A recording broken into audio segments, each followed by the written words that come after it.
Welcome to Jesus for Mormons. Today's episode is different. This is not a soft conversation. This is not a feelings first dialogue. And it's not designed to make everyone comfortable. This is the Get Offended episode. Let me explain what that means, because it matters. Each one of us came up with challenging and maybe offensive questions. Neither one of us has had the questions ahead of time. There may be surprises. There may be moments that feel like blindsides. There may be pressure and pushback. And yes, there may be things said that challenge deeply held beliefs. But here's the rule for the episode. The only way someone loses is if they get offended. Not if they're challenged, not if they're pressed, and not if they don't have the perfect answer. Only if they get offended. Why is this important? Because offense is not the same thing as conviction, and discomfort is not the same thing as disrespect. Especially in religious spaces, we've learned to confuse the two. Somewhere along the way, being loving got redefined as never being challenged, and being Christ-like got confused with never being confronted. But Jesus didn't teach that way. He asked hard questions. He exposed contradictions. He pressed people publicly. He offended the religious leaders constantly. And yet, he was truth in love. So today, we're not here to posture. We're not here to win internet points. And we're not here to score rhetorical knockouts. We're here to test ideas, not people. To press beliefs, not personalities, and to see which claims actually stand. Because if something is true, it can survive scrutiny. If something is from God, it doesn't need protection from questions. Truth is not fragile. And so with that intro, I decided to invite on Shiloh. And Shiloh has a YouTube channel called Gray Area Faith. Shiloh, thanks for being on, man. Yeah, thanks for inviting me. I just had such a good time chatting with you on the phone the other day. I'm like, we got to chat some more. So yeah, thanks for inviting me on. Yeah, and Shiloh, our introduction was through both of us kind of going back and forth on Facebook, which was kind of fun. Maybe me giving you a little bit of a hard time, shockingly running my mouth a little bit too much, and we decided to have a phone call conversation. Yeah, you came across as a little abrasive, but now getting to know you is just because you're like lighthearted and don't take things too seriously. It's not that you're an internet troll. Well, maybe you are. I guess I don't know you that well, but at least you don't strike me right now as an internet troll. Well, okay, this is the thing. You don't get, like, I'm not going to write someone a 5-page letter on all of these different points. Like, I'm just going to say whatever I have to say. And I think it doesn't come across through writing very well. And so, yeah, sometimes but I'm not going to write like forever and a day, because I don't even want to read that. Sure. It's just too long. No, I get you. So Shiloh, you are the guest on Jesus for Mormons. Thanks for coming on. And I am going to give you the first question. So just to tell people how this is laid out, we have 3 questions each. And we'll give Shiloh the first question. And then I will give some response to that. And then I will give my first question. And then he can give a response to that. So we'll just see how that goes. So Shiloh, first question, shoot away. Sweet, man. Okay. Let's share my screen. I got a PowerPoint slide. Okay. Can you see this wonderful word here? I can. Yeah. Okay. Excellent. Okay. So this one's my most detailed of the questions. Perfect. So I got it written out here. So premise 1 of the hypostatic union. And I'm just kind of gonna go through this because even some of my audience probably doesn't know what the hypostatic union is. So the hypostatic union is a creedal Christian doctrine that says, 1, Jesus is fully human So he would have the attributes attributed to humans: corporeal, meaning he has a body; temporal, he experiences time; mutable, meaning you can change; passible, meaning Jesus experienced emotion, suffering, all those things. The hypostatic union also claims that Jesus is fully God and was fully God all through his time on earth. And that means you have to have the attributes of God. So those would be things like incorporeal, not having a body; timeless, being outside of time, not experiencing change over time; immutable, that just means cannot change; impassible, cannot experience emotion. So premise 3, these attributes, incorporeal, timeless, are defined by being the opposite of each other. So corporeal, incorporeal, they're the opposite: having a body, not having a body. Therefore, the possession of both attributes simultaneously is logically impossible. And then premise 4, creedal Christianity, per the Council of Chalcedon, that's when they figured out the hypostatic union or kind of formalized it. Creedal Christianity requires you believe that Jesus was fully God and fully man. Conclusion: that makes zero sense. That's the dumbest thing I've ever heard. Again, no offense. Conclusion 2, Kai needs to stop believing that and become a Mormon again. Wow, there we go. What do you think of my argument? I like your conclusions. I think they're great. I'm so angry now. So offended. And okay, go ahead. No, and just to my audience, we're just being light with each other. Kai was LDS, by the way, at one point, and so he gets where we're coming from. And so, yeah, I do. I feel like I understand what I see as Mormon doctrine much more than I understand Christianity, and so I do want to kind of put that disclaimer out there that I am not a theologian, even though I fully except for when it comes to Mormonism, I feel like I know quite a bit. So anyways, I know in the comments people will be like, you don't know what you're talking about. Okay, that's perfect. So I wanted to talk about this idea, and this is a new, I feel like I'm kind of sidestepping this question just to start with. But because it's impossible to answer. All you can do is sidestep it. That's just that good of a question. I think that this is not a Mormon idea, right? Like this is a very Christian idea. Right. And what's interesting about kind of modern day Mormon apologetics is they're really anti-Christian apologetics, right? Like you even use the term creedal Christian, and it's like, oh, okay, I know where this conversation is going to go, because it's an anti-Christian idea, which is a little bit interesting and a little bit like cutting off your nose to spite your face type of rhetoric. It's just interesting. Okay, now I'll go back to answering the question. I think that's a really interesting idea that Christianity has to be kind of brought down in order for Mormon doctrine to flourish. I'll answer it this way. There's this idea of the sovereignty of God. So God is sovereign. He can do whatever he wants, whenever he wants. By his breath, the world was created, right? Like out of the dust of the earth, he made us. So there's this idea that it has to be this very mechanical thing within Mormonism, right? It has to be, before things were created physically, they were created spiritually, right? David A. Bednar said that, and also Brigham Young said that. So there's this idea that there has to be these very physical things that have to totally work out and make sense within Mormonism. That doesn't really exist in Christianity. And you can say that that is a less sensible God, or you could say it's a much greater God. Like it is a God that is so different from us.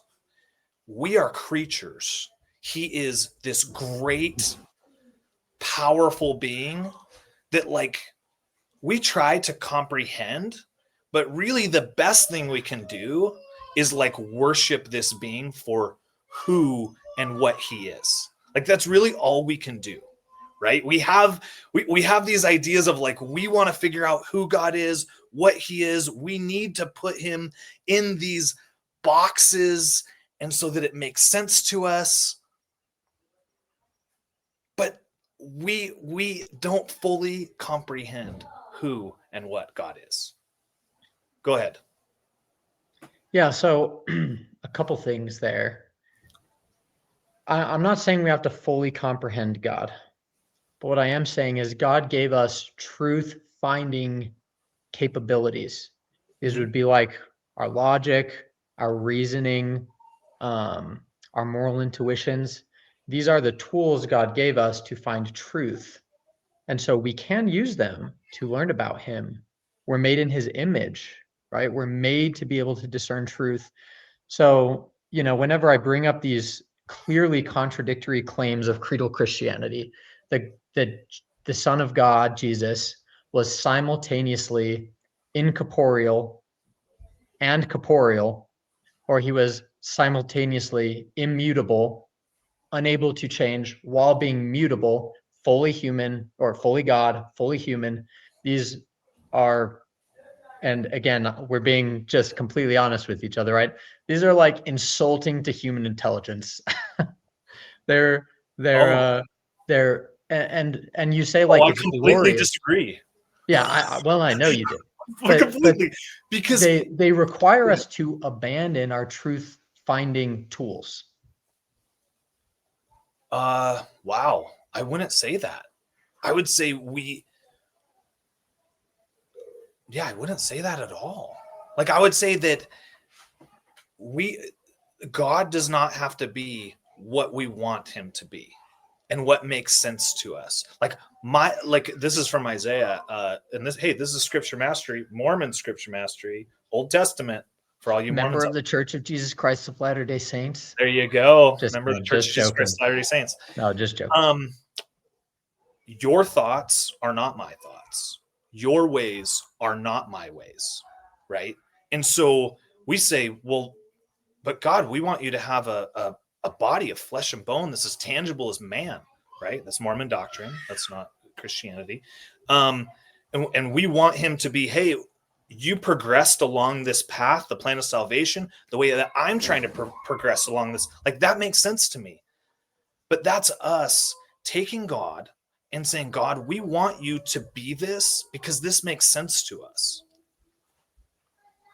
Yeah, so again, I'm not requiring that I fully comprehend God, but I am saying that if you do something like violate the law of non-contradiction by saying something is both pink and blue at the same time, like if I came along to you and said, hey, I believe in this God, whatever his name is, and I say, he is beyond our comprehension, and he is simultaneously pink and blue and skinny and fat.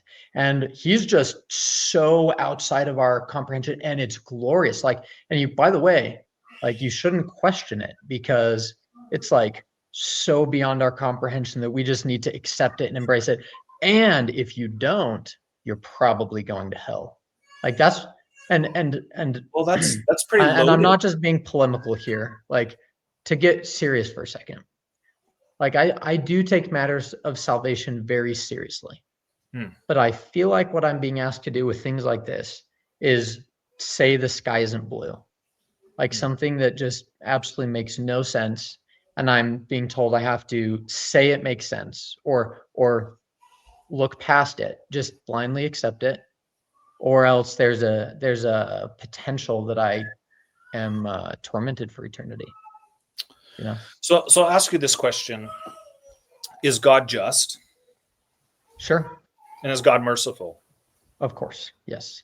Okay, those are on opposite ends of the spectrum, right? God is both just and he is both Sure. merciful at the same time. You could, that's the only one that's coming to my mind off the top of my head. But you can think of these, was that dichotomy, like these two different and even conflicting ideas that exist, that work. I mean, you and I both agree that God is merciful and just. Even though those are on opposite ends of the spectrum. To me, like, justice is the only thing that makes sense. Justice is like mercy doesn't make any sense to me at all. But I know that God is both justice and mercy, and that those two things work together. I know that the wages of sin is death, right? Sure. But that Jesus came and died on the cross, and that if I put all of my faith and hope and trust in him, that my sins, as it says in Isaiah again, will be washed white as wool. Like, how does that work? It's actually very incomprehensible how that works. And so, I mean, these are faith-based systems that we choose to believe in, and that we put all of our faith and hope and trust in. Yeah, I appreciate that. Maybe since I asked the question, I'll give you the last word. And likewise, when you ask the question, you give me the last word. So I'm fine with leaving it there if you want to, unless you want me to respond to that. Yeah, no, I think I'm good with that. Let's go on to question 1. Oh, man, I feel like this question is not very nice, people. So, and it has a lot of backstory. This is the question, Shiloh, and I'll give you some time to think about it as I create backstory. What is different about the Church of Jesus Christ of Latter-day Saints from 1830 to 1890 than the current FLDS Church? So what is different from, let's just say, the foundational Mormon Church and the current FLDS Church? I think this is an important question because a lot of the Church of Jesus Christ of Latter-day Saints truth claims are from that period. And so I think, are we looking at a church that is the same as that time period? Let's just talk about some of the things that exist within the FLDS Church. Polygamy, which means multiple wives and marrying other people's wives. Arranged marriages. So this is not romantic courting, but it's through the priesthood that women are assigned to be with polygamous man. Ban on blacks. So blacks cannot hold the priesthood. The same theology and use of the Book of Mormon. So I just look at these two early Church of Jesus Christ of Latter-day Saints, Mormon Church, and the current FLDS Church, and I wonder, what is the difference? Does the I don't know that much about the FLDS Church, to be honest. Do they still have a priesthood restriction? Yes. Yeah, they still do. Interesting. Yeah. So we can take a few of those things. You said 1830 to 1890, right? Yeah. So the priesthood restriction, from what we know, wasn't put in place until the mid 1840s, after Joseph Smith had died. So there's some amount of record showing that Joseph Smith did ordain black people, and that the priesthood restriction came later, early in Brigham Young's prophethood, early Utah period. So with that, I don't see the priesthood ban as something that was in the early LDS Church. Yeah. Brigham Young? I should say the earliest. Like 1844, June of 1844, Joseph Smith was martyred or killed, depending on how you view it. And so that church, okay, we'll just give you this, from 1845 sure. to 1890. What's the difference between that and the FLDS Church?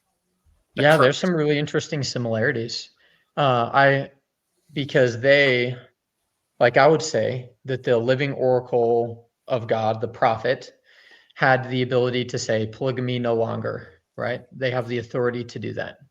And the FLDS Church said, no, it's like so ingrained in our doctrine. Like, clearly the church has gone astray if we're abandoning something that's so core. So no, there's some really interesting. So they basically captured that 1840 90 version, 1845 through 1890 version, and are very similar to it in some interesting ways. So, yeah, and I guess, I do feel like this is a little bit of a gotcha question, and so I'll give you that, Shiloh. so was mine on the last one. You're good. Yeah, so I guess my thing is with people in the church is that they look at indefensible things to be defensible, right? Like, to me, all of those things are not defensible, right? You look at them and you're like, I look at it this way. If my current pastor got embroiled in some scandal, okay, and he, was whatever, sleeping with his secretary, I don't know, gets wrapped up in this, I'm going to be like, yeah, that's wrong. This isn't a good place for my family. This isn't a good place for me. Sure. And I'm just going to leave, right? Just going to go and do, like, my faith in Jesus, my faith in God is not tied to this person, even if I consider him a spiritual leader. Like, it's not tied to that at all. And so I guess the thing is with the church is, like, polygamy is something that needs to be defended. The ban on blacks needs to be defended. The arranged marriages, which is really what polygamous marriage is through the priesthood, it doesn't need to be, it can't be defended. And people should say, like, and the Church of Jesus Christ of Latter-day Saints, Elder Oaks, or President Oaks now, he should be like, yeah, those things are indefensible. Like, we shouldn't defend them at all. We shouldn't try to give apologetics to them. You don't think polygamy is indefensible? I do. Yeah. Yeah. What do you think of, like, levirate marriage in the Bible, where they said this is, sanctioned biblically, where if a man dies, his wife was to marry his brother, even if that brother was married. So there's sanctioned forms of polygamy in the Bible. Abraham was polygamous. Moses was polygamous. David was polygamous. Yeah. So the Bible is descriptive and not prescriptive in a lot of ways. So we have these people who are huge signs of wealth, right? You have Abraham, Isaac, Jacob. They have David. They have huge amounts of wealth. And so they can take in multiple, like, you'll always see if you, and I've looked at the apologetics on this. If you look at all of these men, they all are able to take in multiple wives. That doesn't mean that it is endorsed by God. The only squishy area is when David is being talked to by the prophet Nathan. Right. And I would say the prophet Nathan here is talking in, obviously, in imagery, right? And David did inherit. Oh my gosh! Now I'm really having a hard time with this. David inherited Saul's wives. He did inherit them, but you have to think about this age discrepancy, which happened with David and his wives. Like, these were not young women. these are like old ladies. Like, these are like, I mean, I'm imagining, it doesn't say their ages. And it also never says in the Bible that he did take any of these people to wife. And so you could think about him inheriting that household, taking over that household and, like, providing for these women. The only way that you could say that David had a relationship with Saul polygamously is Saul gave David 2 of his daughters. And I think that might be what the scripture's referring to, but maybe not. He gave him 2 of his daughters. One of them, he only married one of them, and he didn't marry the other one. So, but he did marry multiple wives, and I think that's a sign of wealth for the times. I don't think it is God commanded. So I think I'll just read the verse. 2 Samuel 12, 7 through 8. Well, let's just do 8. This is God speaking, and he says, "And I gave thee thy master's house and thy master's wives." Yeah. So did God give David his master's wives? Well, if you could pull up which ones those were out of David's wives that are listed, which ones were Saul's wives? Well, it doesn't really matter. Any wife beyond the first one proves my point. And But David didn't marry any of Saul's wives. Like, you can look at the record. You can look at who David's wives were. They're all listed. None of them were Saul's. so you're saying it's the Bible is wrong there, and that God did not give David any of Saul's wives. So he's talking about taking over his household. So providing for, after Saul's death, providing for his family. Because if you look at the record, there is no record of Saul's wives are listed, David's wives are listed, and there is no crossover. So I don't think we know that. Let's see. So this is from Got Questions, which is a Protestant website. King David had many wives, according to the Bible, although only 8 of them are named. Of the 8, 5 are mentioned only once. The other 3 wives figure prominently in the story of King David. Let's see. Yeah, so Sure, it could. even if it could have doesn't, not been put in the Bible. It could have, but I mean, if you read the text, it lists off his wives, and none of them Sure. cross over. And so you have to like look into it and like, what is that verse actually saying? I think there's 2 possible scenarios. He took over his household, which was common when a new king came in. It's like, you either do one of 2 things. You either kill everyone in the other person's family so that none of them rise up to be king and feel like they have any claim, or you take over that other person's household. So that's one scenario. The other one is the 2 daughters of, gosh, now his name slipped me again, Saul, the 2 daughters of Saul that were given to David. So one of those 2 scenarios could happen, or a third scenario, he did marry some of Saul's wives and it's not recorded. I try not to read into the Bible more than what's written. Like, you have to take it at face value of like, well, this is what's written. It lists all of David's wives. So that's really where I'm at. But I guess to go back to the question, what is different? I mean, just to clarify, you said it lists all of David's wives. I don't think it does.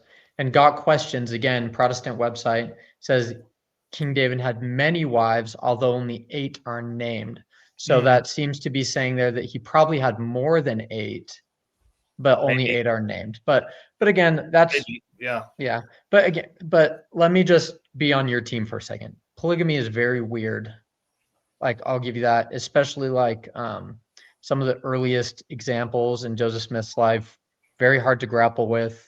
Like, I'm not saying that I have all the answers. I think there is a definitive argument that it is practiced in the Bible and is endorsed in some cases, Levirate marriage being one. However, that doesn't make all the weirdness go away. So yeah, it's something LDS people have to grapple with. That is very strange.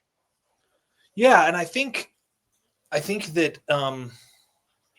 gosh, I don't want to say it's an ego play, but I feel like it is. Like, as opposed to being like I really appreciate your response. What's great about your response, and somebody I really respect who's in the church, I think he's in a bishopric right now that I talk to all the time. He's like, hey, I believe in the biblical, or I believe in the gospel principle. I don't necessarily agree in the execution in the early church. And I'm like, oh, well, at least that's something. At least he's going somewhere with it, like I can respect that opinion. But okay, I'm not going to talk about Levirate marriage because I think it's such a outlier to this discussion. Even though I have an opinion, I brought it up. My thought on that is an exception to the rule. Like, it is an outlier. It's not saying that everything runs through the priesthood, right? All of these marriages run through the priesthood. It's like, hey, somebody died. This woman has to be taken care of, financially. Sure. Like, let's make sure that she is like within our code that she's taken care of. I don't think it was a mode of a lot of marriage and a lot of Agreed. Yeah. arranged marriage and things like that. So I almost feel like it's like a just an outlier in the discussion. Yeah, I But get where you're coming from there. Yeah, and I would say that that is what polygamy is supposed to be. I think Jacob chapter 2 in the Book of Mormon says like, don't do polygamy unless I very specifically command it. And that tells me that it's the exception, not the rule. And so kind of like levirate marriage, it's commanded in certain circumstances, but should not be the norm. Yeah, I monogamy think is the that norm. yeah, I think that early, at least early church leaders, I don't. I feel that it's very lustful, right? And I think that there's Can you give me this. an example? Because I actually disagree with you there.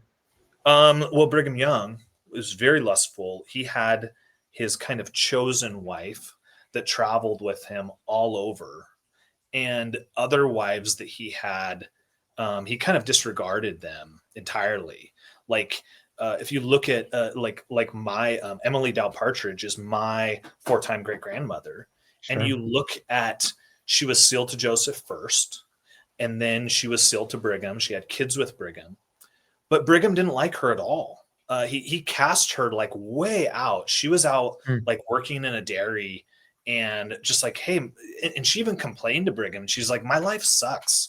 Like, this is awful. And Brigham said to her, he's like, well, you're actually married to Joseph Smith.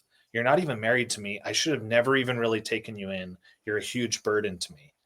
And so, like, I look at that and I look at this woman who could have been in like a really beautiful monogamous relationship.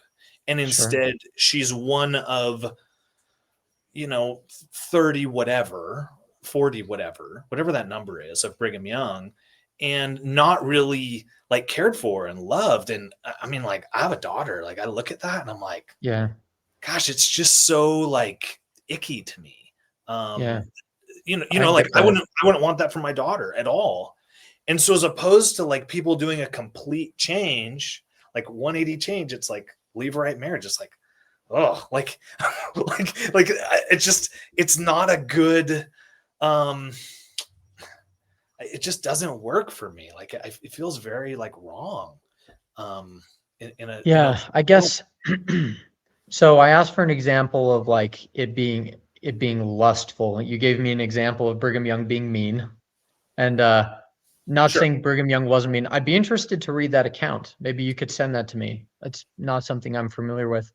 Um, I'd like to see if it's like firsthand and things like that. It could be completely authentic, and if so, yeah, that's. But let me just validate your like feelings as a father there. Like I get that. I feel that. It's something every LDS person has to grapple with. Um, for our modern sensibilities, where polygamy was actually kind of the norm throughout all of human history up until kind of probably the last 2,000 years. Um, it's still very culturally relevant in Islamic countries and other things. So it was just like we look back at it now through our modern day lenses, and it is very weird to us. So we have to be aware that we do have those modern day lenses on. But yeah, no, it's still troubling. It's still weird. I don't think, like, for instance, people will just say Joseph's. You said the lust thing, right? So I'm tracing Definitely. back a little bit. Yes. I don't think I I don't think there's good indications that Joseph Smith's practice of polygamy was based on lust. Don Bradley has done some really good work on this, but just some simple facts would be he didn't have children with any other woman than Emma, and clearly he was very fertile because Emma had 11 children. A bunch of them died, unfortunately, but he had 11 children with Emma, so clearly he was immensely fertile. You'd think if he was having sex with a bunch of women someone would have had his child, but nobody did. But look at the next prophet. I mean, that you can only fix that boat with duct tape for one prophet. And then the next one, it's like, I mean, you talk about proliferation and love. I mean, Brigham traveled with one of his most selected wives. She was young. I mean, you look at age gaps and age discrepancies. The question I asked this about the FLDS Church is because we don't have to imagine what it looked like. We don't have to imagine what polygamy looked like or the church under Mormon doctrine for the FLDS Church looked like. We have the example of what it looked like. Like we have that. What's that example? Are you thinking of like Warren Jeffs? Yeah, that's the FLDS Church. Yeah.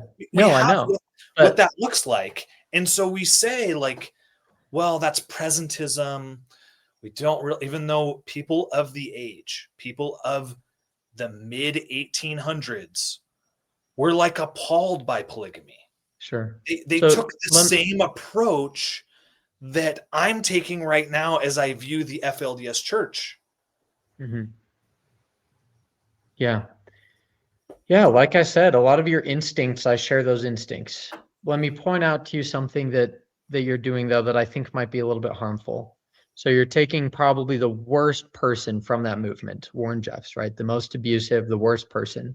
And you're saying, this is how we know what the FLDS Church looks like. And you're projecting that onto the early saints as well. So you're taking the worst possible person and using it to define a whole group of people. When I know, I don't know FLDS people personally. I've watched interviews with women from the FLDS movement. Sure. And some men, and many of them are trying to be very Christ-like, and they see polygamy as something that is a sacrifice that they're doing to essentially show their faith, and they're good people. So I just want to be careful that we're not categorizing a whole group of people based on the demonstrably worst person that came out of that group. But I think that my question was, what is the difference? Like between Warren Jeffs or between the FLDS? Between Mormon theology in the mid 1800s and the FLDS movement. Yeah, and I basically told you that there is a lot of similarities, but it seems that the problem, like in your mind, it seems like FLDS equals Warren Jeffs. Well, so I'm saying that's their their theology is sure. 1850s Mormon theology. Yeah, and it doesn't even deviate from that. So my point is it's like, I just, if I could see like a huge difference, then I could discount the FLDS movement. Like that looks nothing like early Mormon history, but I can't, because it's actually very similar, if not identical. And so that's the really hard thing for me. And until I feel like I'm looking back in time, and that these are people that were just, as some might say, like more devout and faithful people, that they're willing to do this.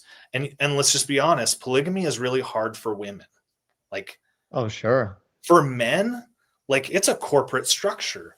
You got somebody like your life probably becomes so much easier. I mean, so much easier. You have somebody watching all the children. You have somebody cooking. You have, like, if you have the financial means to do it, you actually just outsource all of your responsibilities to someone else. And then you pick the person you want to spend the most time with. Like, it's actually it's not a hard system for men. It's a really bad system for women. Have you ever read any of the accounts of the women who defended polygamy or defended Joseph Smith? Like, for instance, people use Helen Mar Kimball as a cudgel to beat up Joseph Smith because she was young when they were sealed. But she actually defended polygamy her whole life, even after years and years to think on it. So Yeah. Here's if I get the last word on this, Go maybe ahead. we Yeah, go move ahead. along. Yeah, we should move on. Yep. Okay. So let me just say, Kai, I get where you're coming from, especially as a father. I kind of get those gut instincts. What might be interesting for everyone learning more about this, maybe go read some of the accounts of the women who were in polygamy. And I think a lot of them did support it and even enjoy it sometimes. It was they, you know, they got to, some of them viewed the wives that, the other wives as sisters almost, that they became very close with. And there's some beautiful things, as well as some really messy things. There's both. It's just a nuance. So I don't want to paint it one way or the other. There's like cases of it being carried out in very poor ways. But I would say that generally it was people trying to be faithful to what they thought was right.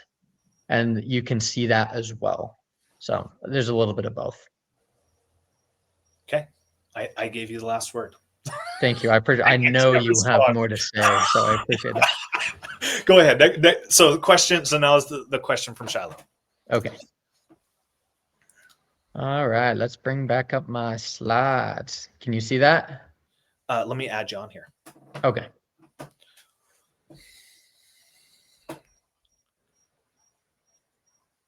Tell me when when I'm good. You're good. Okay. Kai, why hell, dude? Like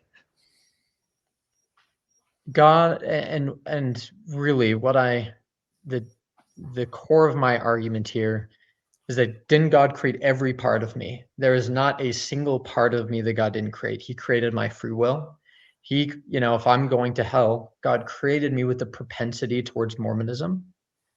So he created my free will and knew which way I would choose. Could he have not have created me in a way that I understood him and didn't go to hell? So, um, you know, as a father, you were talking about your, you know, your thoughts as a father. When we have a child go astray, our intuition is not to hurt them and punish them. It's to increase our love and bring them back, right? So this just has never made sense to me. Yeah, hell is like a really hard thing to think about, right? Yeah.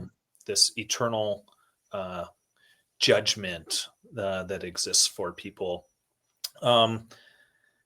And I think it's important for those of you who maybe don't come from a Mormon background to understand that within Mormonism, I mean, hell is a state of mind, state of being. It is not necessarily like everyone will be glorified, resurrected, all those things. And even the worst people, and I'm not going to get into kind of the anti-Mormon side of this, but even the worst people will be, resurrected and glorified and judged. So this is how I feel about hell and the gospel being preached. Jesus said that if his followers did not go and preach the gospel to the world, that even the rocks would cry out that Jesus is Lord. And I think about this idea and this really weird idea. And what is God saying in that? This is not anyone else's theology. This is Kai Van Leuven's theology. So just so that before you guys call me a heretic. But I believe that he's saying that creation will cry out, or me in this podcast will cry out. That like that if the gospel is not preached, that people will be able to accept Jesus through God's creation. And so I believe that everyone will be able to, like God can do anything that he wants. If he wants a donkey to tell you about Jesus, it will happen. If creation tells you about, like, right, if we're talking Balaam and Balak in the Old Testament, right? If he wants something to happen through a supernatural way, God will do that. And we think about hell, and I believe that hell is real, but I don't believe that we are predestined to hell, that some people are. So there's kind of two sides to Christianity, and this is something I'm really trying to flesh out in my study of Christianity. is this idea of Arminianism and Calvinism. And I am not a Calvinist. Sorry for those of you who are out there who are Calvinists. I still love you as brothers and sisters in Christ, but I am not that. So I believe in this free choice and God's, sovereign hand moving and pushing us in the right direction. Like I believe in that as an idea. And so the idea of hell, gosh, I don't know how that's going to fully flush out. I really don't. I don't know if Mormons are going to hell. I remember as a teenager, I remember the first time I got told I was going to hell as a Mormon, and I was like 16 years old, and I remember being like, "Gosh, oh, that sucks!" Like, where did you grow up? I grew up in Lake Stevens, Washington. It's north of Seattle. Okay. Proudly, Lake Stevens. So I remember being told. I remember exactly where I was and the person who told me that I was going to hell my sophomore year of high school. And I think that the reason I don't think anyone can make that characterization or that judgment of who's going to hell, what that looks like, because I believe that this all-knowing God is the one who makes that judgment. It's not Shiloh. It's not Kai. It's not Dallin Oaks. It's not, they don't make that determination. God is the one who makes that. And so I'm really hesitant to answer like who will and who won't. I just think it's a really hard thing, but I think that God knows the intent of everyone's heart. He knows the intent of every believer's heart, and he's all knowing, right? That is one of his qualities. And so, that's my response back, I guess, on that one. I don't know if that was talking around it. You can push me more on it if you think. I don't know. No, well, I'm glad you're not a Calvinist. I have some very good Calvinist friends, to be clear, but I'm not a fan. It seems like a very disturbing kind of theology. But so glad you're like Arminianism and Molinism. The alternatives seem really interesting, and so now to press you a little bit on my question. Sure. I'm not asking you to say who's going to hell. The theoretical question is just this: if anyone is going to hell, could God have created them in such a way that they freely choose to be in relationship with him rather than to not be? I'm sorry, I'm confused by the question. Okay. If I end up going to hell, could God have created me in a different way so that I didn't make that choice? I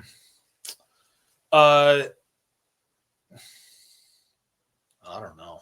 I'm not smart enough for that question. I'm trying to think of so you're saying if you're put in different circumstances, like you grew up in if you grew up in a Baptist home, that's an automatic lock for you to be. No, I don't believe that at all. Like, I think you can grow up in a Mormon home, Islam, Jewish home, and God can cross your path at just the right time. That's a shout out to my pastor that I got saved from. Can cross your path just at the right time. Is he who baptized you when you were 8? Just kidding. That'd be my dad. Oh, I love my dad. Just like all you other good Mormons out there. But my point in this is that, like, Mormonism is very rigid. It's very like, you need to do this, and you need to do this, and you need to do this. And you know what? If you don't do this and this and this and this, don't worry. When you die, we're going to have somebody do this, and we're going to have them do this, and we're going to have them do this.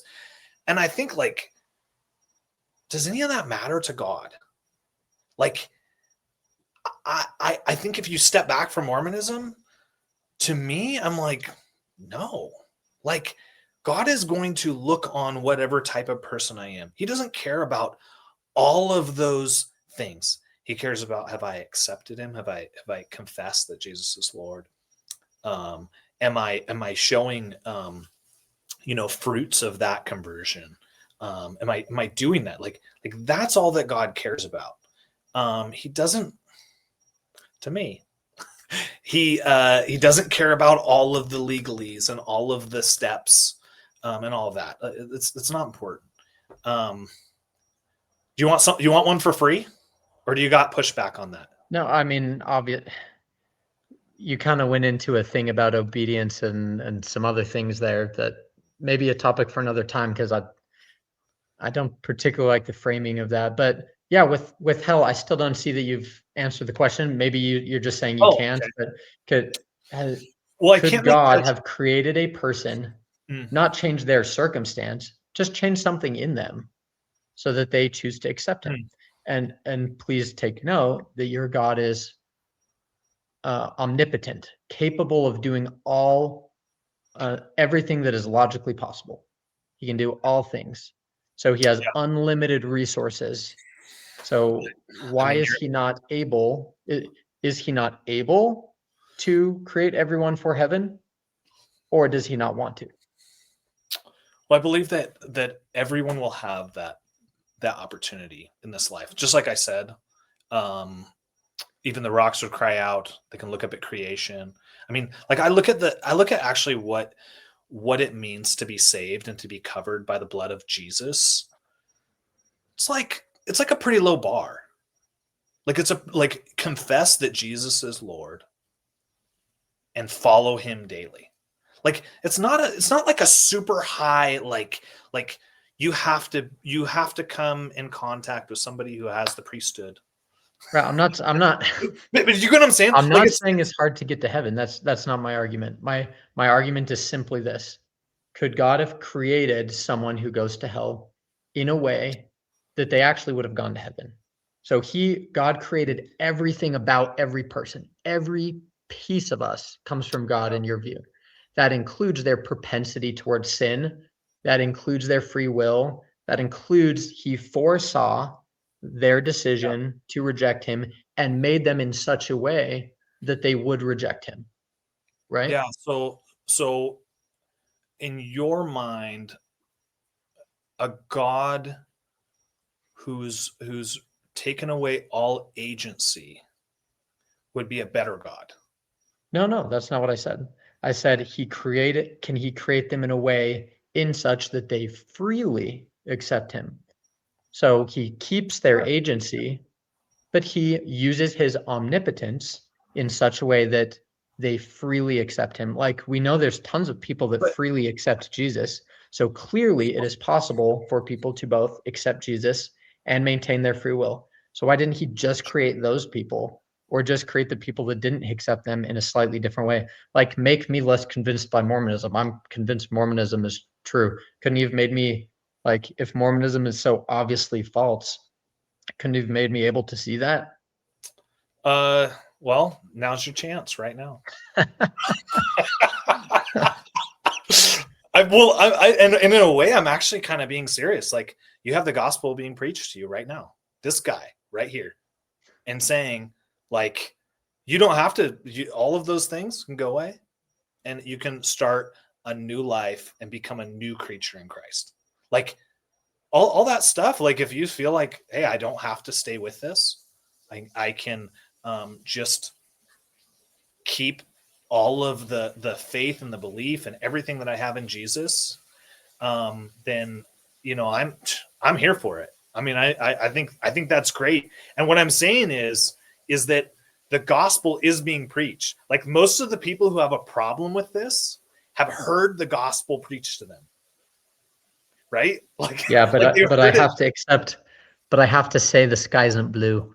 To I have to accept the hypostatic union. Like I have to accept a bunch of super crazy. Sorry, I'll try to use nicer language. I'll have to accept a bunch of things that don't make sense to me. They genuinely don't make sense to me. Like how can Jesus be omnipotent and limited in power simultaneously? And that's like a foundational. The hypostatic union is a foundational doctrine of creedal Christianity, or the Trinity. That's my third question. I'm giving you a little hint. Yeah, The no, Trinity. okay. So I have to close my eyes. So I have to close my eyes, say, it makes sense, it makes sense, it makes sense. And if and then I've accepted the gospel. Well, or you could just say Jesus is the way, the truth, and the life. And I do say that. And just I do say say that. that all of this stuff, like, that's not the foundation of my faith. Like, I think that those things are good. I think they're good to take note of. I think it's really fun to learn about Calvinism. I think it's really fun. Like, I think it's great. I think it's fun to learn about Arminianism. This is maybe my break off. I have been to mainstream Christian churches that have, oh no, this is hurting my soul. I can't, thou shalt not bash Christianity. No, but I've been there where they have put these men up on a pedestal and these men's teachings up on a pedestal that are like from the Bible. And I won't say who, I don't want to get like into that, but I'm like, I want to find, I just want to stick to biblical things, like the creed. Like, I think the creeds, sure, I'll read over them, try to understand them. It's not the foundation or the basis of my faith.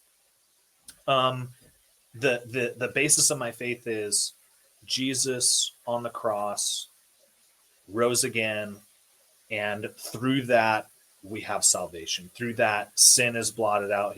He overcame sin and death. That's the foundation of my faith. Everything else, I mean, sure, I don't know. Is it good? Is it bad? I'll research it. I'll think it's interesting. But the Bible is my standard. That's it. All this other stuff, not as interested. Good. I got you to reject the Creed of Chalcedon live. No, I'm not saying that's what happened, but that's just where I'm at with it, and I think that there's some other fish to fry.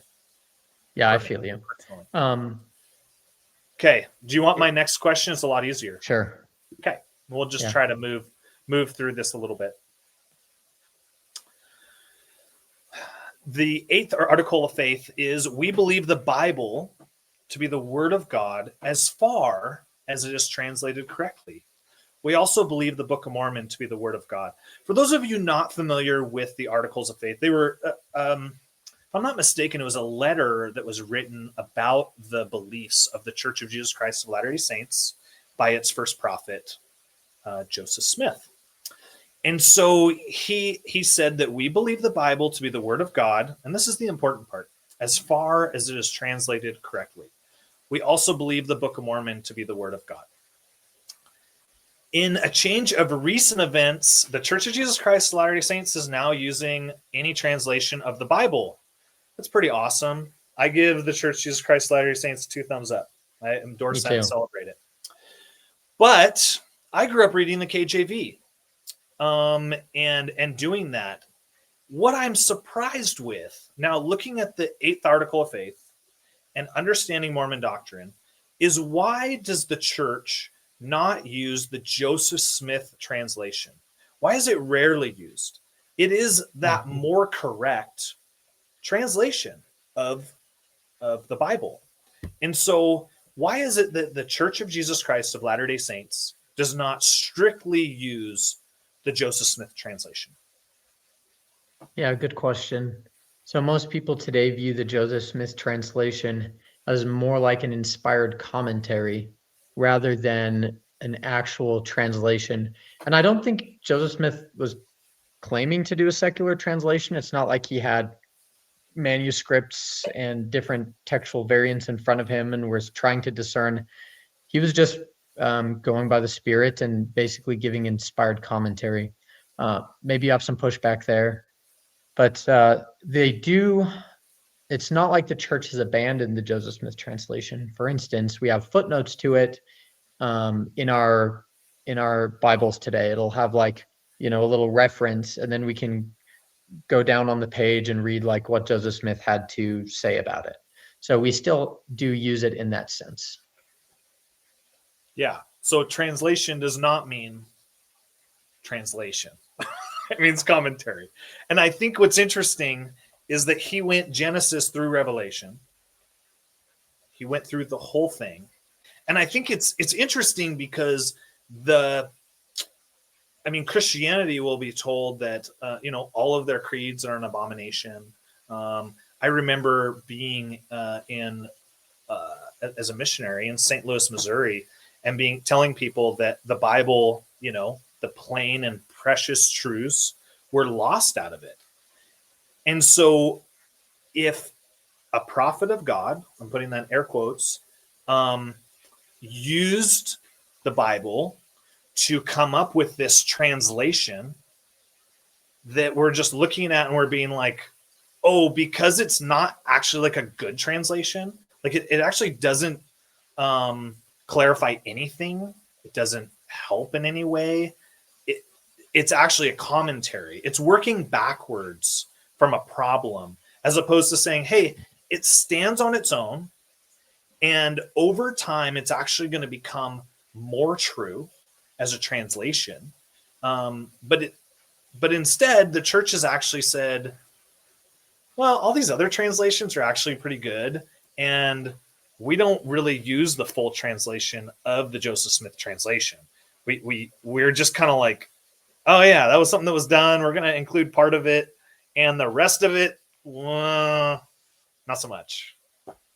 Well, you said it wasn't useful. Like you seemed to make the claim that we said it wasn't useful or it's not good for anything. Do you think that's the LDS Church's position? Is that the Joseph Smith translation is not useful or good for anything? Did I ever claim that? Gosh, I'm trying to think of. I remember the amount of cringe when a companion brought up something from the Joseph Smith translation as I'm teaching one of the missionary discussions. And I'm like, what the heck are you doing, dude? You're killing me. So sure. I just think that things like that should stand on their own. And you should just be like, yeah, why would we even use the KJV? We have Genesis through Revelation. It should stand on its own. Well, again, I think you're making some assumptions that Joseph Smith was trying to restore like the original translations. I'm not convinced that's what he was trying to do. For instance, the book of Enoch just came out of nowhere. Like he didn't even have if I get that wrong, maybe you guys can let me know in the comments. But as far as I know, the book of Enoch, he called a translation, but there was literally no manuscript that he was translating from. So I think Joseph Smith just used translation, basically synonymous with revelation or inspired commentary, because, and again, he did the same thing with the Book of Mormon, where he wasn't actually looking at the golden plates when he was translating the Book of Mormon. He was looking at a seer stone, right? Some people think that's weird, but the point I'm making is that translation to Joseph Smith never means what you're saying, like what you're trying to hold him to. Like throughout his whole life, translation just basically meant he was receiving revelation from God. And so we can still look at the Joseph Smith translation, air quotes again, and say, no, this is inspired commentary. It's still inspired, it's still useful, it's still good for studying. But we can also lean on the more scholarly stuff to look at older transcripts and glean the knowledge they have there too. So the church hasn't denied or done away with the Joseph Smith translation. It's still basically used as inspired commentary. And that's kind of the apologetic I've heard. I think that it's I think that if that's the problem, that there is, I'm trying to think of how to even formulate, like if the problem is that we believe the Bible to be the word of God as far as it is translated correctly, and you have a prophet who has translated it, to me, that should be the source. The Book of Mormon, we can't do the Book of Mormon. Seer Stone, we don't have the 3 hours. This is not the Mormon Stories podcast. We just what do you mean? They're 8 hours. What are you talking about? Yeah. 3? Part 1 of a 5-part 3-hour series. Why, Kai? Why? No, but my point is it's I just, translation doesn't mean translation. The Book of Mormon, like the Moroni leading to the gold plates, it wasn't necessary. He's going to look in a hat. It's all kind of like retrofit. Like, this doesn't work. It doesn't fit within a larger narrative, and so it's not really that good. What I will say about the Mormon Church now, which I like, I'm going to tell you, I hope that they maintain this trajectory. I really do, because there'll probably be mainstream Christians in like 15 years. Like, all of the old theology, I believe, will go away. And I think that they will just accept mainstream Christian ideals. And they'll say, like, hey, these are some beliefs of Joseph. These are some beliefs of Brigham. These are like, they're their thoughts. Everybody has thoughts. I have thoughts. Shiloh has thoughts. Like, yeah, they're their thoughts. But we love Jesus. And some of these, ideas that we have are not biblical, and they're going to be gone. And that's what I hope. That's what I hope it happens. And I think that, like, the church would actually embrace that. Like, I really feel that way. Maybe I'm just too rosy. And the Book of Mormon, it's a book that you can read if you want. And it's, it can help give you some inspiration. But we are Bible believing. Like, boom, yes, I'm creating a path for you. Elder Oaks. Were you trying to speak that into existence? Were you like doing the law of attraction there? I believe in God's power. So come on, let's go. Anyways, so Joseph Smith translation, I feel like we're running low on time. Do you want to get the last word on the Joseph Smith translation? No, I guess I will say this one last thing. Sure. The way you're framing my response is saying like I'm retrofitting the evidence to fit what we know now. Actually, I think what I'm doing is I'm looking at what happened during all of Joseph Smith's life, what he called translation. And we can just look at the evidence and look at what he was calling it and look at what he was doing. And we can just see what he was doing. And he wasn't trying to hide that. The people who translated for him talked about the seer stones, and they talked about these things. And Joseph Smith never claimed to have a source for the book of Enoch, for instance. And so I don't think necessarily I'm trying to retrofit the evidence. I think I'm looking at the evidence and saying, you want to make translation mean a scholarly translation where we're looking at different fragments of the Bible and trying to figure out what the best interpretation is. I just don't think that's what he was doing. But at the same time, I get where you're coming from though, Kai, of saying like, this is from your prophet. Shouldn't this be like held up as the thing? And so I see where you're coming from too. Oh, you're so nice, Shiloh. No, we're supposed to hate each other. Come on. Well, that'll be off screen, Yeah, exactly. We're not in the public eye. Yeah. Okay. So next question from you, I believe, right? Oh, yes. Okay. Yeah, the third one, Trinity.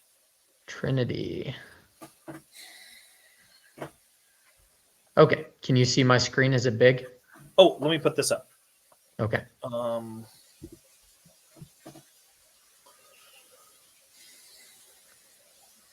Okay. So the Trinity, the basic formulation is you worship one God, but there are three persons, the Father, the Son, and the Holy Spirit. And I'm fine with that formulation. I believe that formulation actually. But a Trinitarian should be able to explain what they mean by that. So LDS people can do that very easily. We say they're one in the sense that they are one in purpose, they are one in love, they're one in their goals, they're one in their shared experience with one another. And they are three, and they have three separate centers of consciousness. They have three separate roles in salvation. They have three separate wills, although they unite their wills, they still have separate wills, united wills, but separate. So an LDS person can very easily explain what they mean by the Godhead or the Trinity, or, one God, three persons. But so my question for you, Kai, and maybe you can do this, I'm learning actually that there's tons of different interpretations of the Trinity. And the ones that make sense are the ones that look most like LDS theology. So how are they one? What are their shared attributes, Kai? And what are their unshared attributes? Yeah, so gosh, I feel like I'm stealing all of my material from the first question. But God is nothing like us. So we have to start with that premise and that idea. The Mormon theology is that God, really, the God of this earth, was like us, was a person who could make choices and sin, fault, and then he was glorified and perfected by some God before him. Probably. I mean, that's kind of Mormon theology, right? And that we follow this chain through the plan of salvation within Mormon theology, and that Jesus is now takes on the title of God. He is a resurrected, glorified, and perfected being. And so then he takes on God as a title given to people. Okay.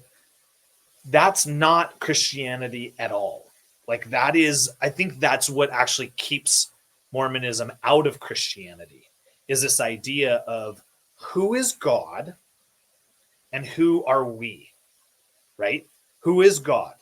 God is so much greater than us. Well, agreed, of course. Well, maybe us someday in Mormonism, right? like he is so much greater than us. There's this huge discrepancy in who God is and who we are.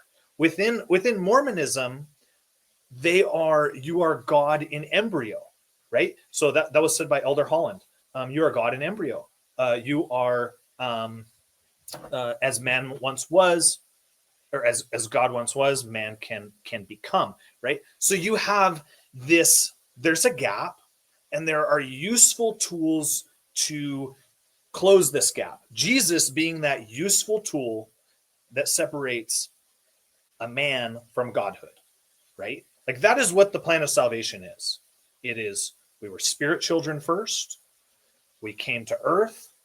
Jesus came down, and once he became a resurrected, glorified, and perfected being, Just like that is I'd the be plan of careful salvation. when you use, I would be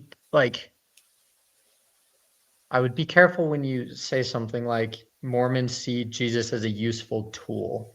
Like, I think that's like so unencompassing of like my relationship with Jesus. Like, I don't see him as a useful tool. I see him as the person who I am aiming to have relationship with, and that's what will make heaven heaven.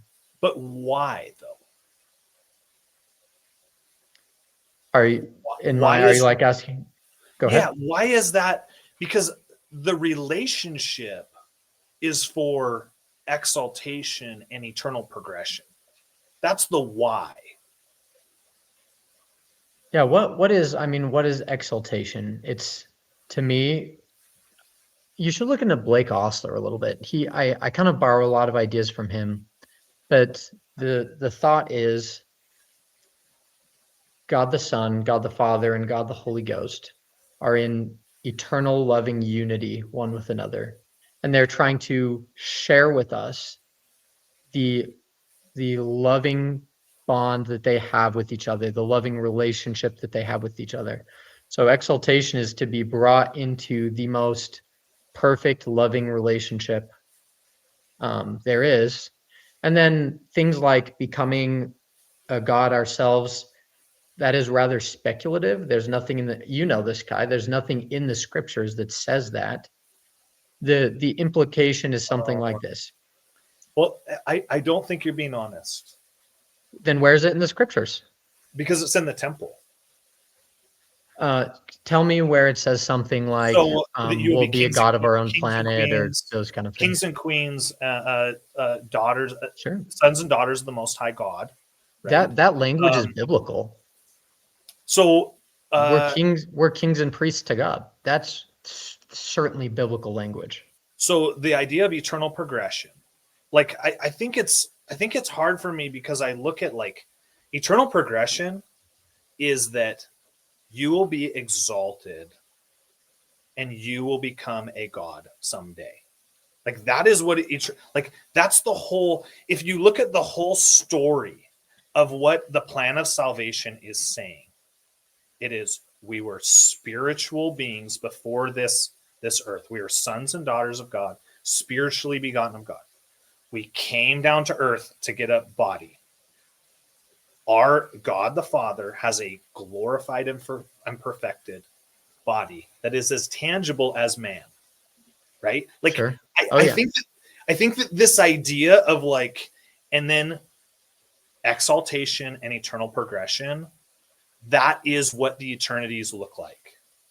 Like the idea that Mormonism says we don't really like, that's a super uncomfortable thing, and it makes us look a way that we don't want to look.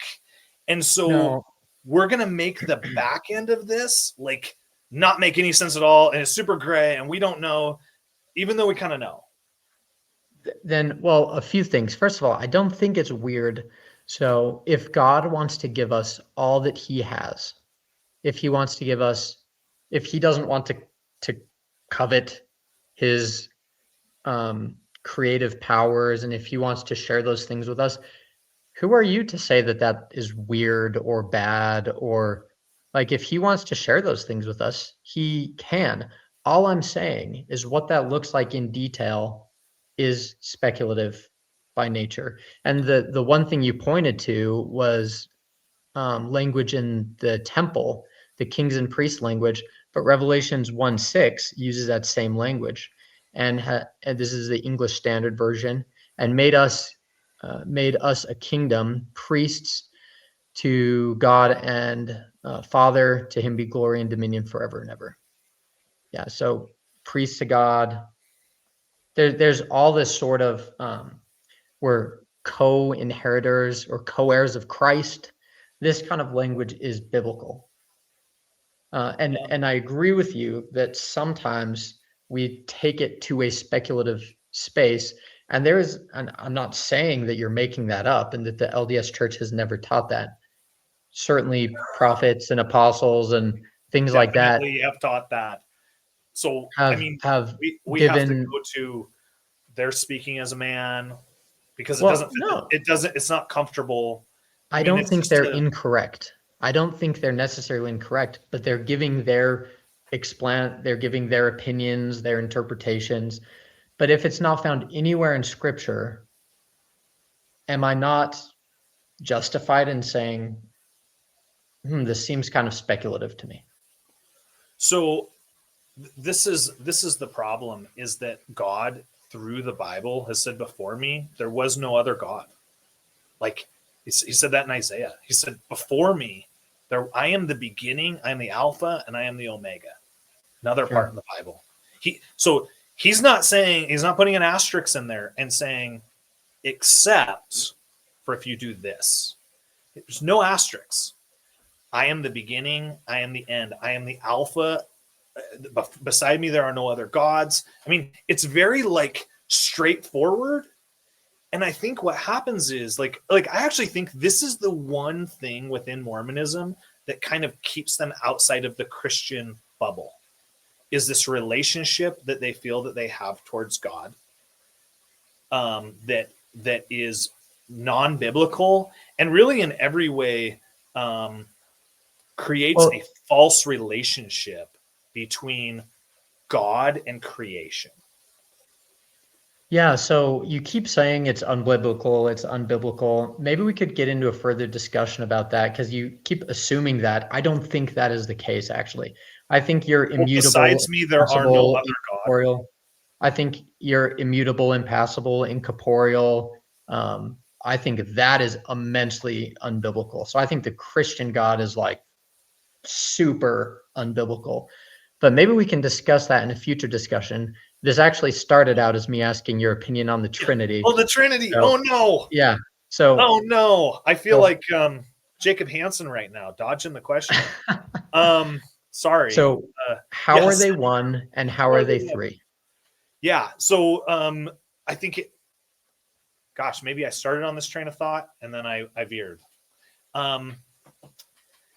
So God is just a lot different than we are. He's not a creature like us. We are a creature. Okay, you did say that. Okay, and that's Did where I he kind of make left us in off. his image? So we are image bearers. Right. So did he give us our tools for reasoning? hold on. We got to talk about image bearers and what that means. It doesn't mean that God looks like us. It doesn't mean he looks like a Sure, I didn't say it does. Yeah. 37-year-old man.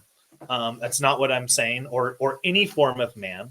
That's not what I'm saying either. We are made as image bearers of God. God looks nothing like us, is nothing like us. I wouldn't expect the Trinity to reflect that. I wouldn't take God and say, okay, God, this is what you are. This is something that makes sense to me. This is something that someone told me who professed to be a prophet. Like that's not who God is. Like God is, you think like God is incomprehensible? Yeah, he created the earth with his breath. He breathed the earth into existence. It's incomprehensible, right? It's like, yeah, he did that. Like that's why he's worthy of our praise. That's why he's worthy of our worship. Did God have the ability to allow us to understand him? Could he have made us so that we could understand him? Well, I mean, this will lead into my next question, but there are billions of people who accept this because they don't, that fitting God into this box. Wait, you didn't answer my question. Could God have made us able to understand him? Sure. Okay. So you're just saying he chose not to make us able to understand him. I believe he gave us everything we need. So sure. Right. Okay. Yeah, so he made us incapable of understanding him in your view. And then he makes us go to hell if we have questions. Well, you're not saying who is and isn't going to hell. But a lot of people, most Christians would say LDS people are going to hell because we reject these ideas about God. So most mainstream Christians are saying, I wouldn't even agree with that. I think there's a lot of people who are like me and pastors, hardcore Christian people who would say, I can't judge that. I've heard one person say that they could, and I think that was a huge blunder. And I don't think that's, I've actually talked to that person directly and they wish they wouldn't have said that. So, so my point is it's a really bad take for people to do that. I think my problem is you're putting your trust and your faith in a very bad foundation. Like I believe that the foundations of Mormonism are really tough and they're really hard and people try to make them work, but they just don't. And like, I think that biblical Christianity, it's a good foundation to set your life on. Mormonism, I think is filled with holes that from prophet to prophet, you have to duct tape the new holes that come, especially the early. I think I've given at least sufficient answer to all your questions tonight. And not once have I said, oh, it's just a mystery. So if we're talking about a bad foundation, there is one person in this discussion that will try to give an answer to any question. And then Kai, and I understand this is you just trying to be humble. I get that. Nothing against you, man. But there is one side of the aisle that whenever hard questions are asked, like you haven't even answered my question about the Trinity, your answer was we don't understand. And it was the same with the hypostatic union. And that's not just you, Kai. That's everyone that's almost all Christians I talk to. So if I approached you with a theology and every time you asked a difficult question, I said, sorry, man, like we just don't understand. Would you be suspicious? If it dealt with my salvation, yes. Awesome.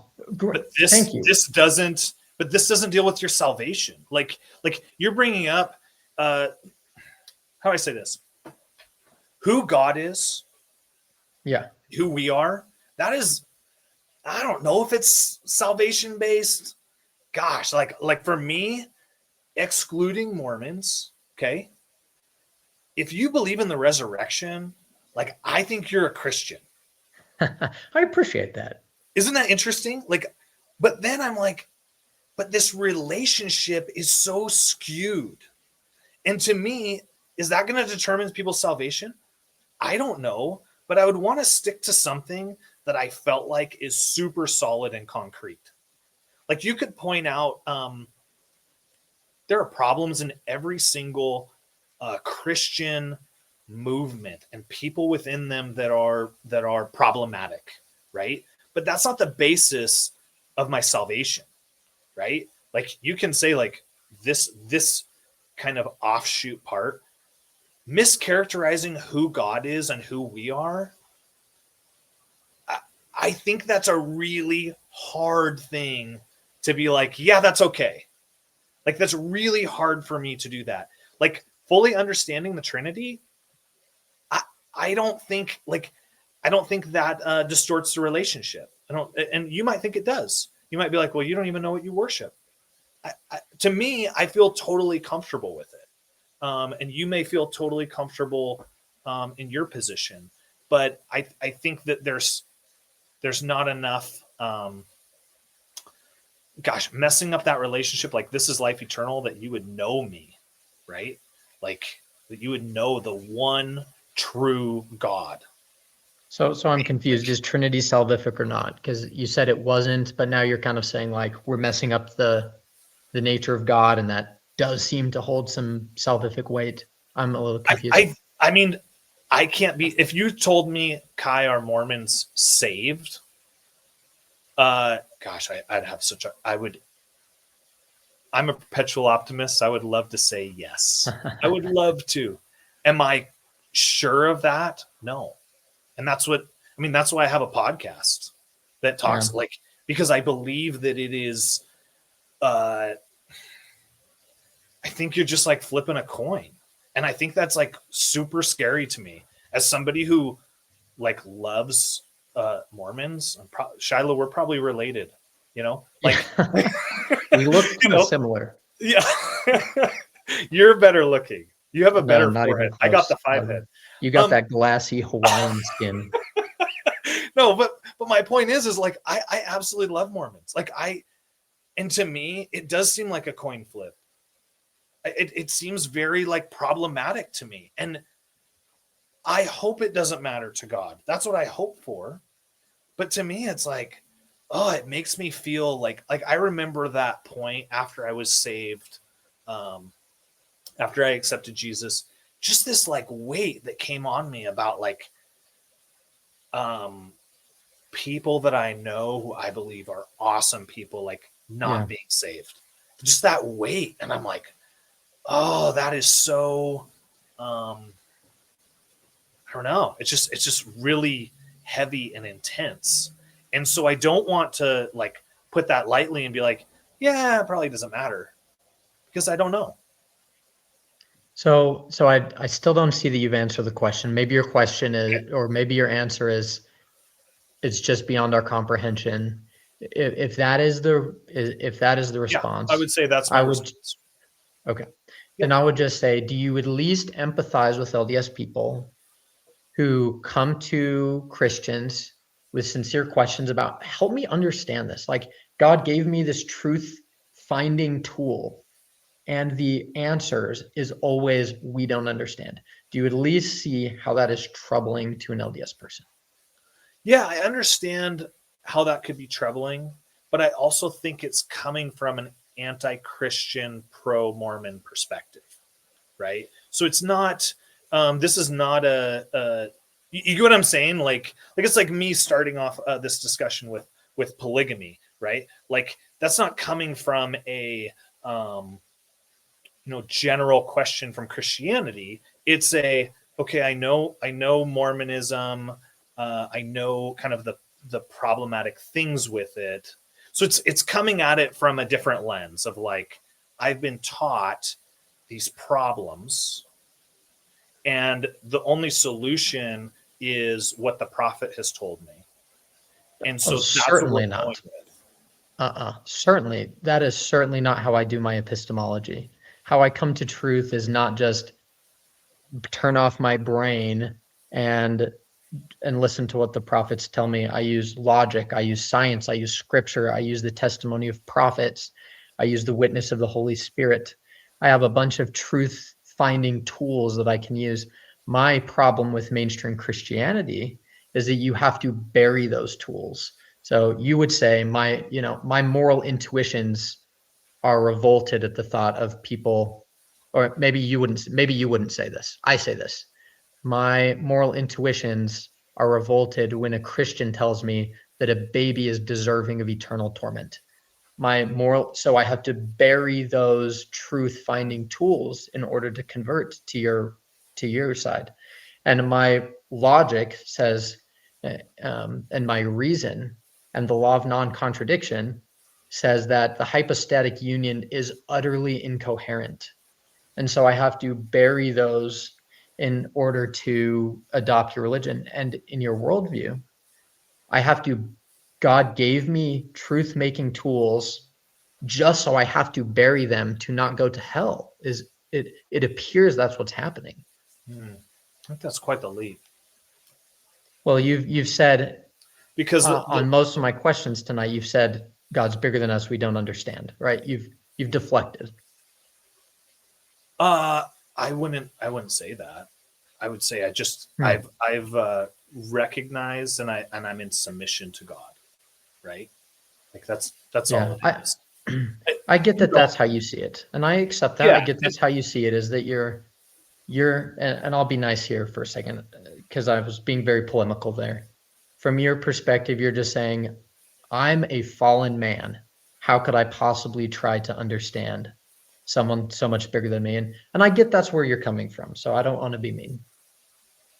yeah. I would just say that like I guess it's just such a there's such an anti-Christian undertone to it that I'm just kind of like, oh man, that's a bummer that that's the introduction that like Mormons have to Christianity is like a very it is. I mean, if you look at like Sure. Joseph Smith translation, like all of Mhm. their creeds are an abomination. Like you and I have both read that. We both know Joseph Smith history. We both know that like Sure.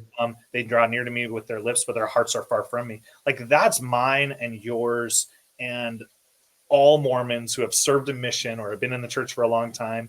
It's an anti-Christian message, and I'm just like, Well, that's a really crappy like. I'm not gonna use that word. It's a very crappy. I'll just say introduction sure. to like if you told like we're both kind of messing around about Calvinism, right? Yeah. Like, but you know what? I went to a Calvinist centered church for like 6 months, 7 months, and it was like beautiful. There were a lot of beautiful people. I like the way that like Baptists, their approach towards sin and like just being like, yeah, it's wrong and it's awful. Like I think I needed that at a certain point in my Hmm. life, right? Like Yeah. the idea that like we can't just be like sin's okay, right? Like I Yeah. think it was really really cool.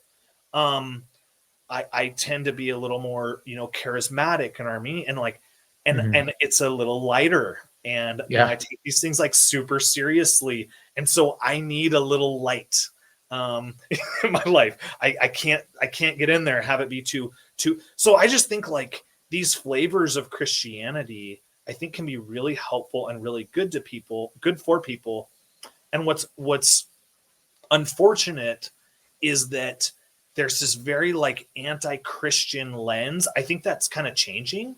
Like, I think that the church right now is like embracing Palm Sunday and and whatever, all of the Holy Week stuff. They're doing that. And I think new translations of the Bible. Yeah. New translations of the Bible. Like, I think all of those things, like all of Christianity should be like, yeah, they still have some beliefs that don't line up. Like, but like we encourage each one of these new steps that they're taking. Like, I think each one of those are important and are really, really good. And like, do I think if I fully understand the Trinity that makes me more saved or less saved or understand God better? Not as much. But I think distorting a relationship, I think it's like super, super gray. So I don't know if that's dodging your question. Can I give you a complete answer on the Trinity? Probably not. But I just, yeah. That's okay. Yeah. Okay. I have one left. Yeah. Do you want to do it? Shiloh, your call. I'm down to keep going. Yeah, it wouldn't be fair if I got to ask you 3 and you only got to ask me 2. So it's okay. I think I really do appreciate this. Like, I'm not just saying that to be trite. I really do appreciate you wanting to come and do this. And, I really do appreciate it, sincerely. Yeah. And same to you, Kai. I hope that, we're obviously criticizing each other's worldviews, but I still respect you as a person immensely. And I respect Christianity, Protestantism immensely. You know what I mean? And the people particularly. So none of this is out of animosity for our listeners. Just so you know. Yeah, definitely. Okay. This question is titled "A Stone Cut Out of a Mountain Without Hands." There's this idea in Daniel chapter 2 where he says, in the time of kings, so this is like this vision of Daniel. In the time of kings, the God of heaven will set up a kingdom that will never be destroyed, nor will it be left to another person. It will crush all the other kingdoms and bring them to an end, but it will itself endure. Another one, this is in Malachi 4. So this is at the end, at least as far as the Bible is canonized. This is at the end of the Old Testament. It says in Malachi 4:5, "See, I will send the prophet Elijah to you before the great and dreadful day of the Lord comes, and he will turn the hearts of the parents to their children and the hearts of the children to their parents, or else I will come and strike the land with total destruction." I think it says in the KJV, "or the whole earth will be cursed with a curse." Anyways, so this is kind of an interesting idea. It says, how can members of the Church of Jesus Christ of Latter-day Saints say that this prophecy points towards the restored gospel and not Jesus's earthly reign? Yeah, I'm not prepared to answer every single biblical verse there is. This might be one I need to look more into. I'm not convinced that it is not talking about, Jesus and then continued by Joseph Smith or something like that.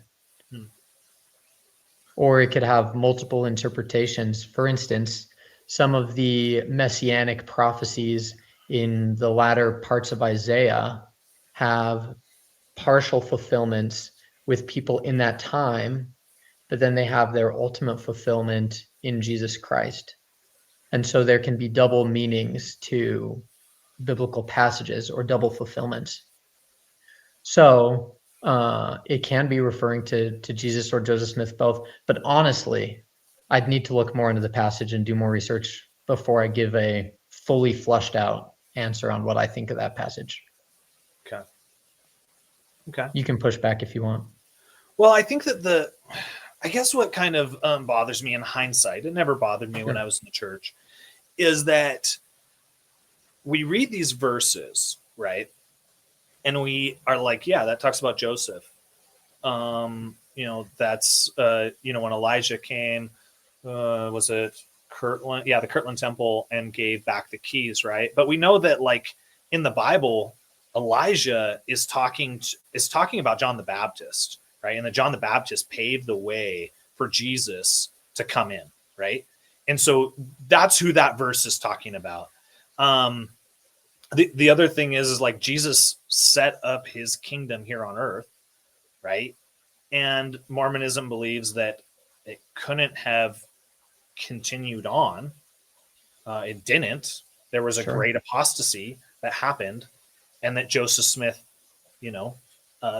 restored the church, right? The restored gospel. That's what the Church of Jesus Christ of Latter-day Saints says. Mm-hmm. And so I think about this and I'm like, why is it that what Jesus set up couldn't stand, and what Joseph Smith set up is going to?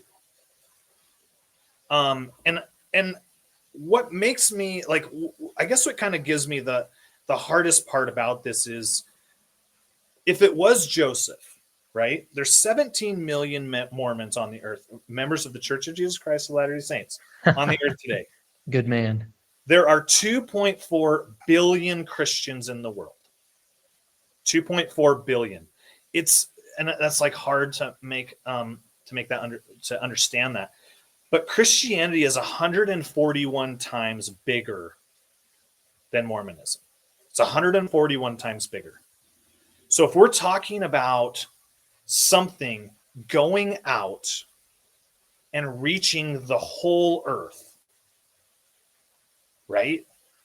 Mm-hmm. Like, to me, if I said which one of these two have reached the whole earth, billions or 17 million, which one of these has reached the whole earth and has fulfilled that prophecy? Especially with like the Church of Jesus Christ of Latter-day Saints, their growth and how it's really flatlined and probably is very insignificant in relation to like population growth. Like, Christianity is what's done that. Like, Mormonism hasn't. And yeah, so that's really my question is, gosh, how can you say that those prophecies are pointing at Joseph and are pointing at the restoration when they haven't been fulfilled in the restoration, and they've been fulfilled in, an apostasy? An apostasy is is how it's been fulfilled. Like, it doesn't make sense at all.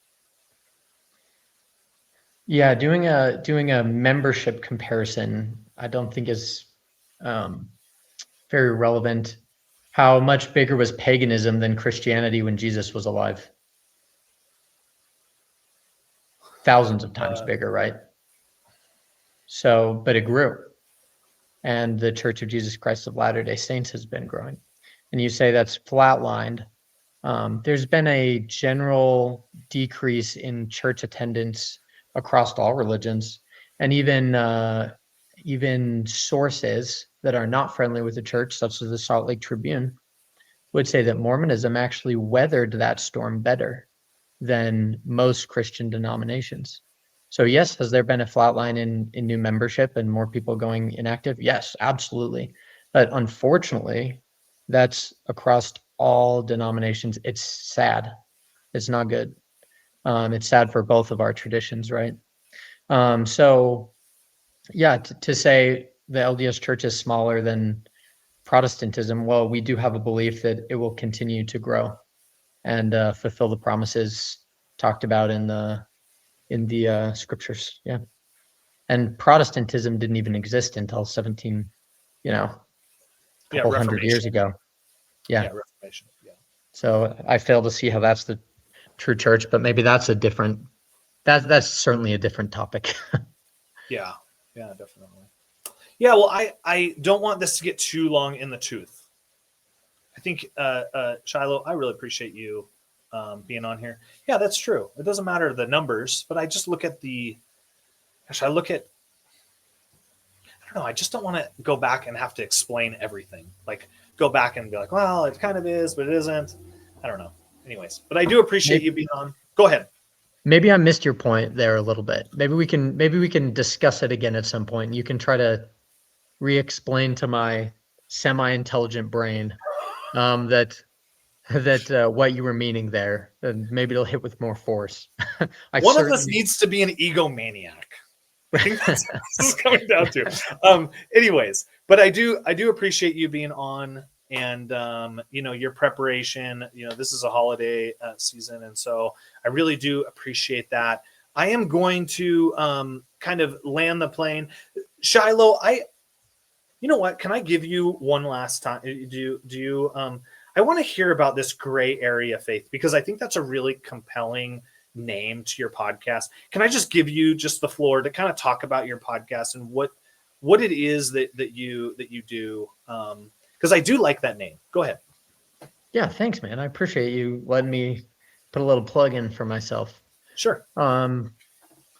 Yeah, so I kind of had a faith crisis in my late teens and just realized that the black and white religion, which I was taught by my parents, and nothing against my parents. I'm sure, Kai, when children are little, you teach them a very basic version of Christianity or Mormonism. And just kind of went through a faith crisis. I had to adapt my faith and realized that, there's a lot of gray area in these spaces. And so hopefully I can learn from people like Kai and, other people like that, and adopt the truth into my worldview. So yeah, feel free to follow me if you wish. I do a lot of discussions with evangelicals right now is kind of my interest. So you'll get a little bit of that. Yeah. And he was on Paul Mickelson's podcast, Jesus Stories. We love Paul. We'll give him a plug as well. Oh, yeah. Paul is one of the most, like, I love Paul because sometimes I'm not very mature, and Paul is very mature. And so I love Paul. I think he has a great podcast. You should go listen to him. Let's kind of land the plane here. If you made it this far, thank you. Staying in a hard conversation takes more courage than leaving one. Today wasn't about winning or scoring points. It was about whether ideas can stand when they are actually pressed. No one lost because they were challenged. No one lost because they were uncomfortable. The only real loss would have been shutting down instead of engaging. Offense doesn't protect the truth. It protects identity, and I'll add ego. Truth doesn't need silence to survive. Jesus didn't ask for blind agreement. He called people to examine what they believed and count the costs of following him. Amen. So wherever this conversation landed for you, don't rush to defend it or dismiss it. Test it, follow it through, because real faith can withstand pressure. A truth from God doesn't collapse under honest questions. Thanks for listening to Jesus for Mormons. Until next time, and don't fear hard questions.